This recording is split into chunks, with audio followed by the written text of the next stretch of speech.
Hi everyone, it's the FBI here, and today I'm going to show you how to make a very simple biryani the FBI way. Stay tuned.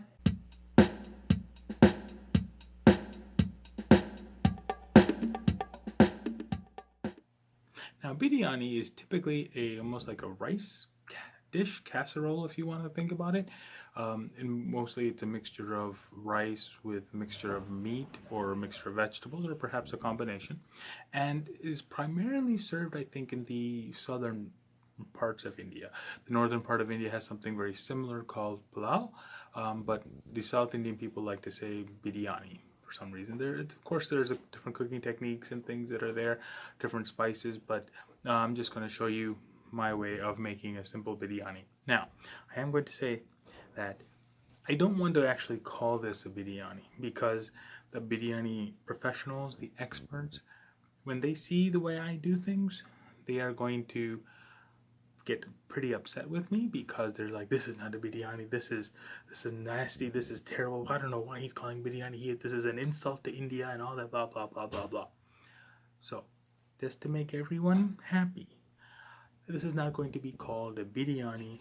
I'm just going to call this a Robyani. Okay, the FBI's version of a biryani, but we're just going to call it Robyani. So hopefully people don't yell at me too much this time. So this type of Robyani is going to be called a dum Robyani. And when I say dum, it's D-U-M.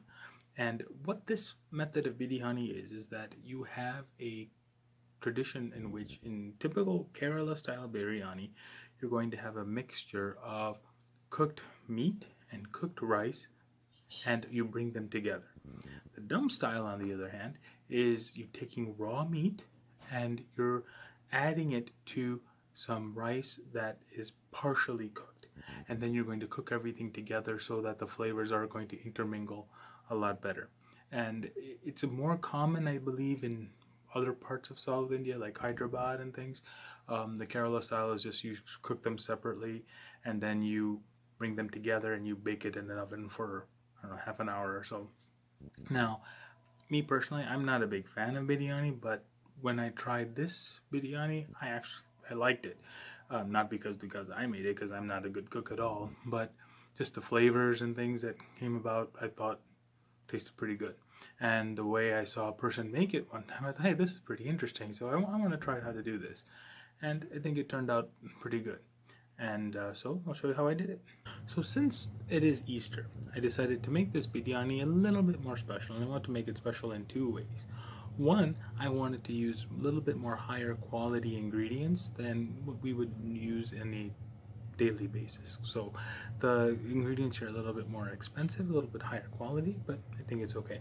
And the second thing I did to make it more special is that to buy all these ingredients, I used my father's credit card. I want to start out by marinating the meat for the robiani with some spices. Here I have some curry leaves, some cinnamon sticks, bay leaf, cloves, star anise, and cardamom. And what I'm going to do is actually grind them up and make them into a powder. Now, some people may actually put these whole spices into the biryani directly. Personally, I don't like the taste of having a whole spice in there. So when I bite into my food, I don't want a big clove or anything in there. So I like to grind it up. Also, some people may actually put all of the whole spices in a cloth, like a muslin cloth, and then tie up that sachet and put it into their biryani while it's cooking so that all the flavors could be extracted as well.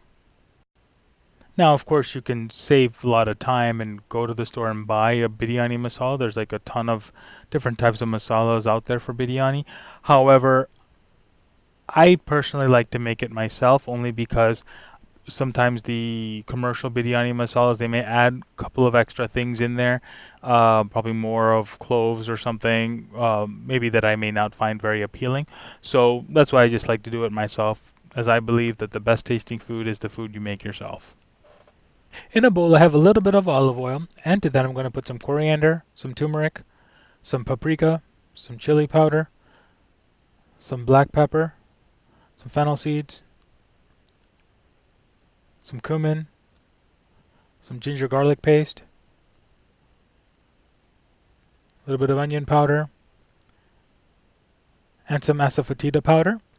along with the biryani masala I made with using the whole spices that I ground up in my coffee grinder. And I'm mixing all of these spices together by hand. While I'm mixing, I'm adding olive oil as I go just to see if I'm getting the right consistency. And I'm also adding some salt as I go along. I didn't want to add too much salt in the beginning just in case it gets a little over seasoned. Once the paste has come to a good consistency, I'm going to go ahead and add my meat. Here I'm using about 2 pounds of beef that have been cut up. The pieces of beef here are a little bit bigger than what I normally would use if I was just making regular beef curry. Once the meat and the masala are properly mixed, I'm going to add a simple yogurt sauce.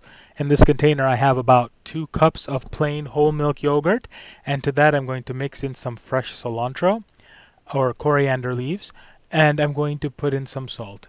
And I'm going to stir it until the consistency is nice and smooth.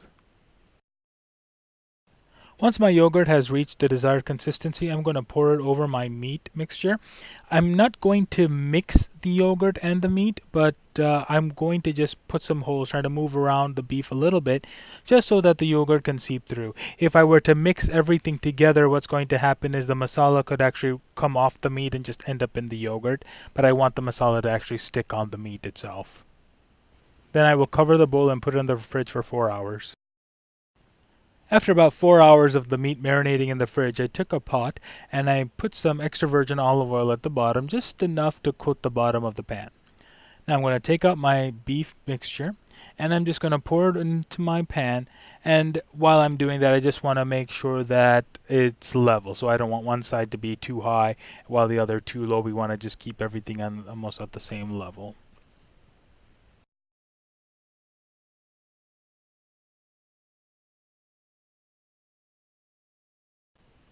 Now on top of the meat mixture, I'm going to put in some cooked basmati rice. I cooked about 3 cups of basmati rice in some water that had some salt, as well as some cardamom and some star anise.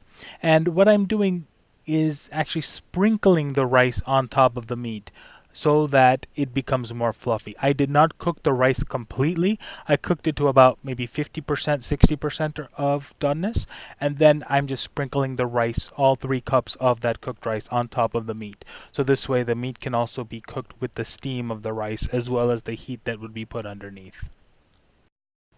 So now after putting my rice completely into the pot, I'm going to put some saffron on the rice just to give it a little bit more color and a little bit of a nice aroma as well. And to that, I'm going to be adding about 4 tablespoons of butter, basically 1 tablespoon per corner, if you will, along with some fried onions. Now, you could also add some mint as well. Some people like it, but I personally don't like mint in biryani, so that's why I didn't put it.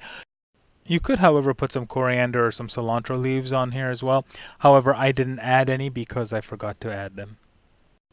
Here I took some leftover chapati dough that we had and I wrapped it around the circumference of the biryani pot lid. This will actually provide as a seal for the pot so that I can keep as much of the steam inside of the pot as possible, thereby allowing my rice and the meat to cook properly for my Robyani. Now I'm going to cover the Robyani with the lid and press it firmly just so that it can have a good seal to it. And just to help the cooking process, I'm going to put a weight on top of it just so that the lid can stay more secure. I cooked the Robyani on the stove for a total of about 35 minutes. 10 minutes on high heat, about 15 minutes on medium heat, and about 10 minutes on low heat. So after about cooking the rice for about 35 minutes on the stove top, I let the Robyani rest for about 5 minutes before opening the lid. The rice is cooked just the way I like it, and it smells great too. And the way I like to eat biryani is to have it with a side of vegetables. In this case, I'm using my favorite vegetable, which is Lay's potato chips.